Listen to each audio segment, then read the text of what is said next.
What if you could make sure you never run out of money when you retire? Sounds good, right? Today, we're going to talk about something called the must-have income floor, or MIF for short. Think of it as a safety net for your money in retirement. Hey friends, welcome back to the channel. I'm Iggy, and I talk about stocks, finance, CPF, and how to grow your wealth. The Investing Iguana is now ranked 8th in the 2023 Influential Tigers by Tiger Brokers with over 800,000 reads. I've made more than 600 videos with over 280,000 watch hours as of November 2024. I also cover topics about our region's economy and what's happening around the world. Now let's dive into this MIF thing. It's a simple idea, but it can really change how you think about planning for retirement. MIF is just a fancy way of saying the least amount of money you need each month to pay for the basics when you retire. It's like making sure you always have enough rice in your bowl, no matter what. Why should we care about MIF, especially here in Singapore? Well, we all know Singapore isn't cheap. Healthcare costs are going up, and inflation means our money buys less over time. Plus, we Singaporeans are living longer than ever. That's great news, but it also means our savings need to last longer too. You might be thinking, but Iggy, doesn't CPF Life take care of this? It's a good start, but for many of us, it might not be enough on its own. That's why figuring out your own MIF is so important. Let's break down how to calculate your MIF. Don't worry, it's easier than solving a Rubik's Cube. First, make a list of your must-have expenses.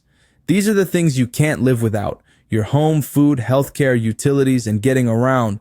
We're talking about needs, not wants. Your morning coffee is probably essential, but that fancy bubble tea, maybe not so much.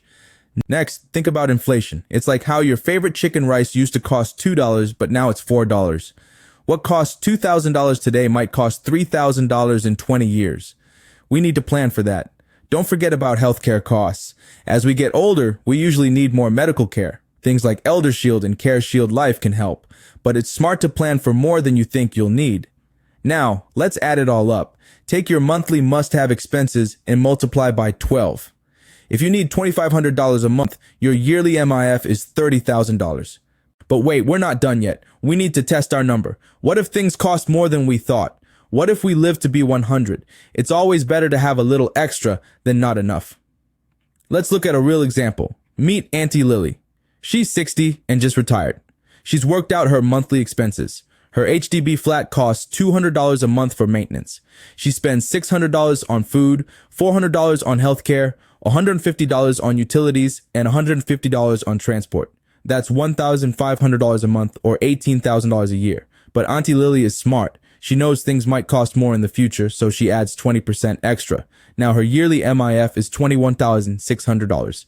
So how can Auntie Lily and you make sure you have this MIF? First, there's CPF Life. It's a great start, but it might not cover everything.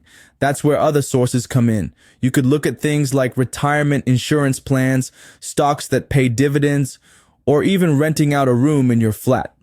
Here's a tip. Think about adding more to your CPF retirement account.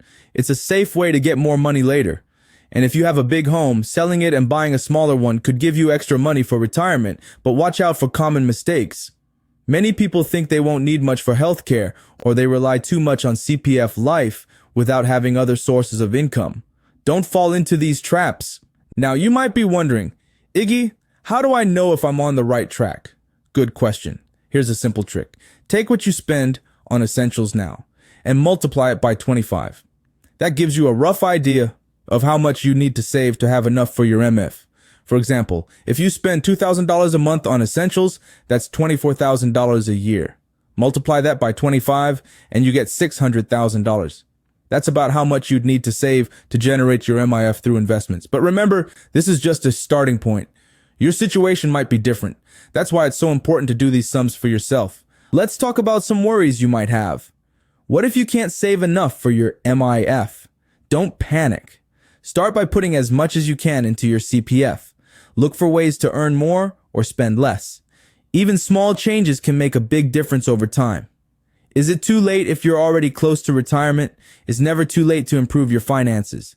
Focus on boosting your CPF Life payouts and think about working part-time in retirement. How often should you recalculate your MIF? It's a good idea to look at it once a year, or when something big changes in your life, like losing a job or having health issues. Now let's talk about making your MIF work harder for you. Instead of just aiming for your MIF, try to go beyond it. Any extra money can go towards the fun things in retirement, like treating your grandkids to ice cream or going on that dream holiday. One good strategy is to have multiple sources of income. It's like not putting all your eggs in one basket.